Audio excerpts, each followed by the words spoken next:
A few days ago, I added the Minecraft movie to Minecraft, but I skipped over how I actually did that.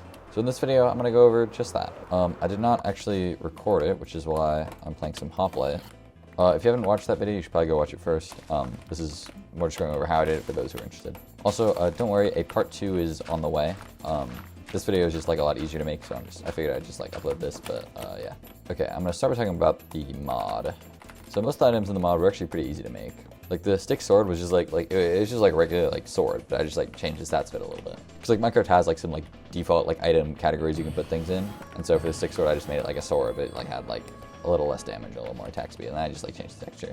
Holy crap! Oh, it's flower power. I forgot. What am I doing? Anyway, yeah, the stick sword was pretty easy. The charge golden head thing was also pretty easy because I kind of just like copied that from a Cowpin Joe video. The lava chicken was like a little more complicated because it's like a food item, but it was also, I mean, it was pretty simple because I just like made a food item.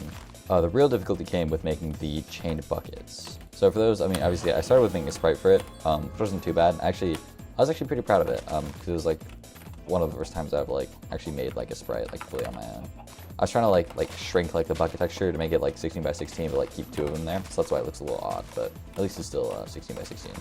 So yeah, the texture went pretty well, but the coding of it was a lot more difficult because I couldn't really find any like tutorials or guides for how to make like a custom bucket, especially one with 2 slots. So I started by asking ChatGPT actually, and like it gave me some code, but it was not very good code, and it was like it was suspiciously short, you know, like it was only like 10-20 lines long. I feel like making a custom bucket item would have to be like a lot more than that. So like needless to say, that did not work. But what I did find actually was the Minecraft like bucket source code. So unlike some other games I've modded, Minecraft actually just like has the source code like there, and you can just like use it and see it. Anyway, so I literally just copy pasted like the bucket code like into my chain buckets thingy, and then it was like basically working. There was like a few things that like weren't implemented, like the sound wasn't implemented and the texture changing was not implemented, but like everything else like worked. So that was cool. But unfortunately that wasn't like all I needed because I needed like 2 bucket slots, right? Like I needed that extra functionality of like, oh, you can like store one in one slot and like another in another and all that.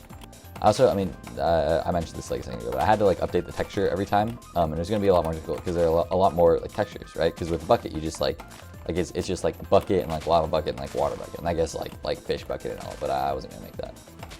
But for mine, I had like there were 2 slots, right? So it could be any combination of like lava, water, and empty, except like you can't have like empty in first slot and then like a liquid in the second slot.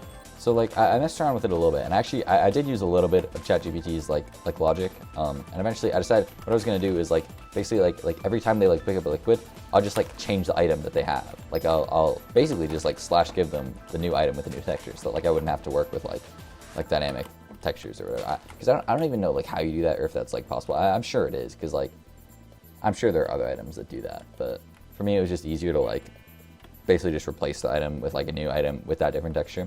It worked pretty well. I mean, it was a 2-sided coin.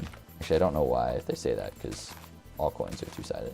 But like it worked. Like it looked clean. Like I can show some footage of it right now. Like you can't tell that it's being like /give. But every time you do that, it also like resets the memory. So it's sort of hard to transfer. Like oh, you know, this is what you had. Yeah, and I was running into a lot of problems with this because like sometimes it would just like forget what it was holding. So like I'd get it to like change the texture like perfectly fine, right? Like I would have an empty bucket and I'd pick up water and I'd be like, okay, this is a bucket with 1 water and then like nothing in the second slot. But like sometimes it wouldn't actually like store it. So like I'd have like a bucket with like 1 water and like nothing, and I'd pick up a water and it would be like the texture would say 2 waters, but like it was sort of like a Schrodinger's bucket because I didn't really know if it had 2 waters until I like placed it. Sometimes it like said it had 2 waters, but it didn't. It just had like 1. So I'd like place a water and then it'd just be empty.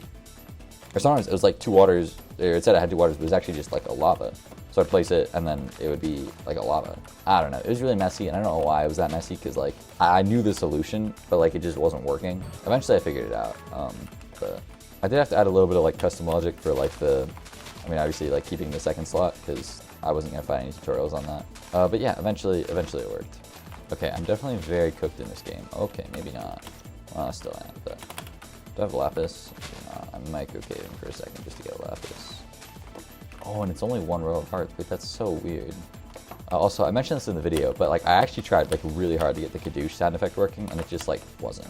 But it's just like it's really hard because like it's just really hard to like recognize when somebody's crafting. It's easy to recognize when somebody like opens a crafting table or when they close it, or like when they like get a new item, I think.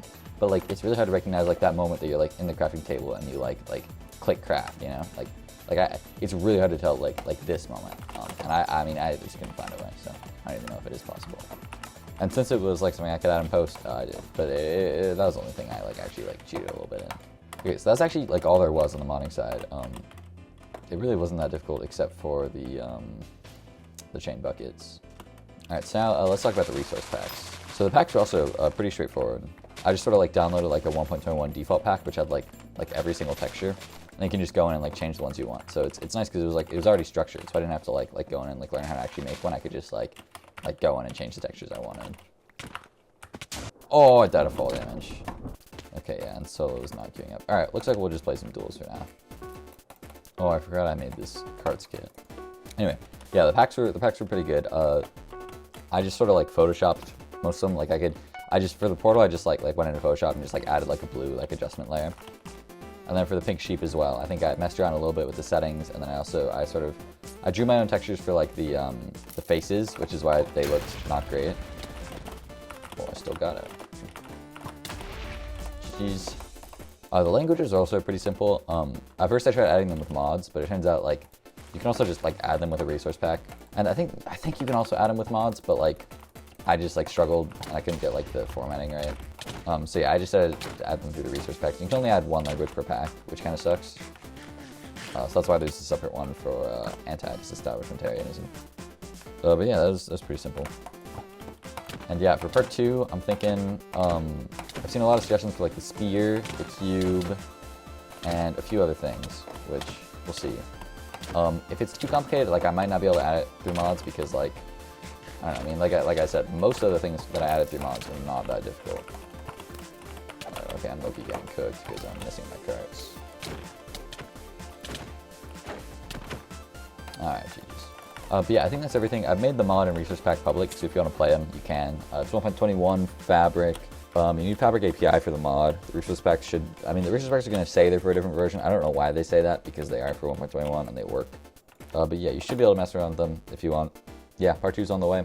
I hope you guys enjoy this one. This was definitely more of like a chill, like optional, if you're interested video. But yeah, see you guys in the next one. So see ya.